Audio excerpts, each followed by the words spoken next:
Hello friends, welcome to Ruma Banerjee YouTube channel. আমি রুমা আবারও একটা নতুন রান্নার রেসিপি নিয়ে চলে এসেছি, কাঁচকলা আলুর খোসার রেসিপি। তো সেটার মধ্যে আছে পেঁয়াজ কাটা, রসুন কাটা, আদা কাটা আর কাঁচা লঙ্কা কাটা। আর ফোড়ন হিসেবে আমি নিয়েছি এখানে গোটা জিরে, হিং আর তেজপাতা। আর মশলার মধ্যে আছে হলুদ গুঁড়ো, ধনের গুঁড়ো, জিরের গুঁড়ো, লঙ্কার গুঁড়ো, আমার আন্দাজ মতো নুন, মিষ্টি আর একটু গরম মশলা গন্ধ হবার জন্য। তোমরা ইচ্ছা করলে এর মধ্যে ঘি ব্যবহার করতেও পারো, নাও করতে পারো, সেটা তোমাদের ইচ্ছার ওপর। আর আমি এটা একদম সর্ষের তেলে বানাচ্ছি। আমি কড়াইতে সর্ষের তেল দিলাম, অত্যন্ত অল্প পরিমাণ। আমার যে পরিমাণ তেল দরকার ছিল আমি সেই পরিমাণ তেল এখানে ব্যবহার করছি। প্রথমে তেলটা কি করব, একটুখানি চারপাশে আমি ছড়িয়ে নেব। তেলটা ছড়িয়ে নিলাম। তেলটা গরম হচ্ছে। প্রথমে আমি দেব হিংটা। এই সামান্য পরিমাণ হিং আমি তেলে দিয়ে দিলাম। তারপরে দিলাম একটু গোটা জিরে,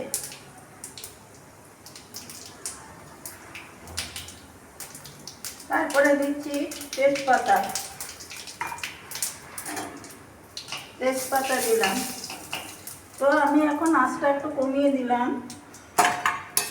এখন আমি দেবো পেঁয়াজটা। পেঁয়াজ, রসুন, আদা যা যা আছে আমি সব একসঙ্গে দিয়ে দিলাম।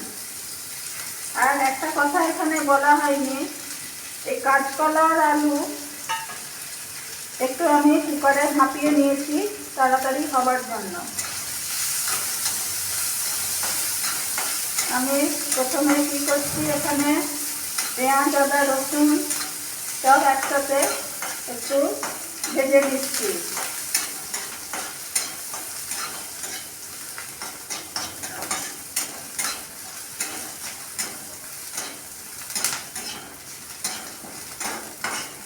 এগুলো ভাজা ভাজা হয়ে যাবার পর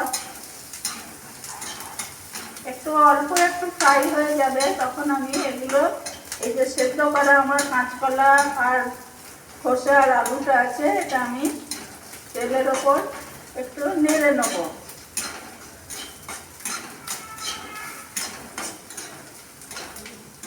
তো দেখতেই পাচ্ছ এটা ভাজা ভাজা হয়ে গেছে খানিকটা। এখন আমি এই কাঁচকলার খোসা আর আলুটা দিয়ে দিলাম।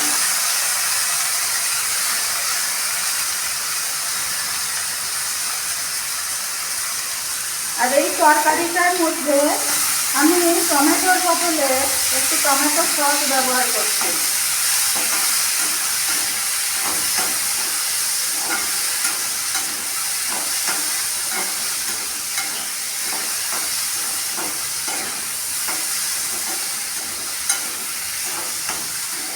টমেটো সস ব্যবহার করছি আমি।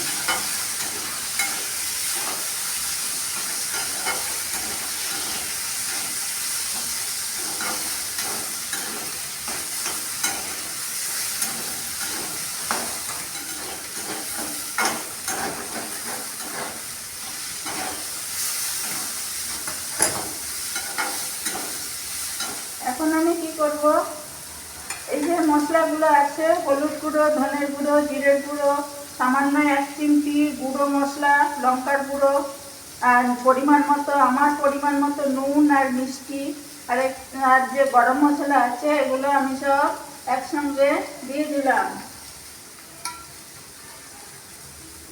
দিয়ে দেওয়ার পর এটা আমি একটু নাড়তে থাকবো।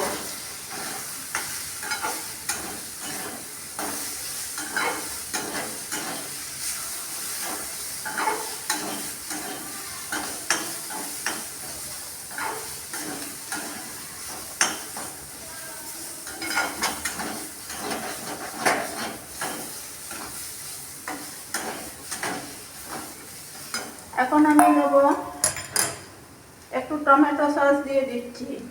একটু টমেটো সস আমি দিয়ে দিলাম।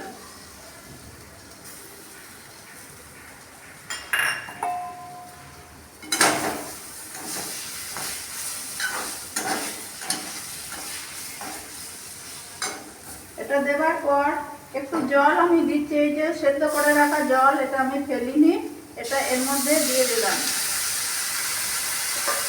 আরও অল্প পরিমাণ জল আমি এর মধ্যে দিচ্ছি।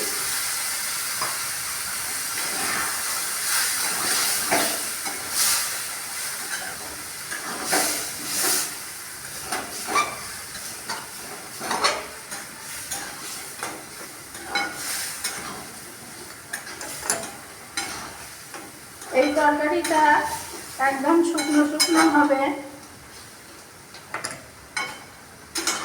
যত শুকনো করবে এটা খেতে ভালো লাগবে। তো এটা আমি জল দেওয়ার পর কড়াইতে শুকিয়ে নিচ্ছি।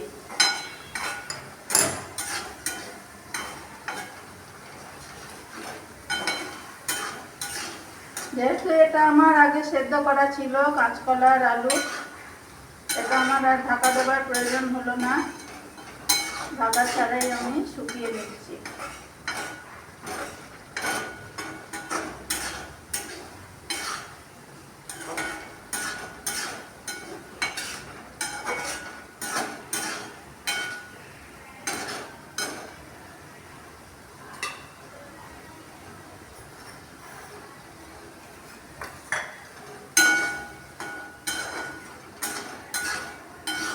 এটা আমি একদম শুকিয়ে নেব।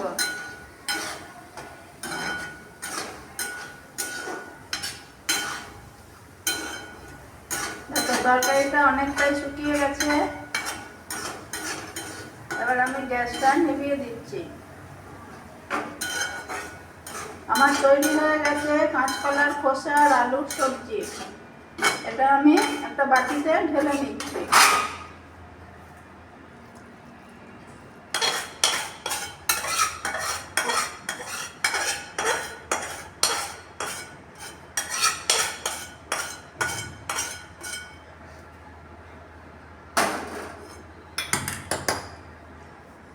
এই কাঁচকলার খোসা আর আলুর সবজির তরকারিটা যেভাবে বানিয়েছি, সেটা যদি তোমাদের পছন্দ হয় তো তোমরাও এরকমভাবে বানিয়ে খেতে পারো। আজকের রান্নাটা এই অবধি রাখলাম, আবারও অন্য কোনো একদিন অন্য রান্নার ভিডিও নিয়ে আসবো। তোমরা ভালো থেকো, সুস্থ থেকো, সাবধানে থেকো। আজকের মতো বিদায় নিচ্ছি।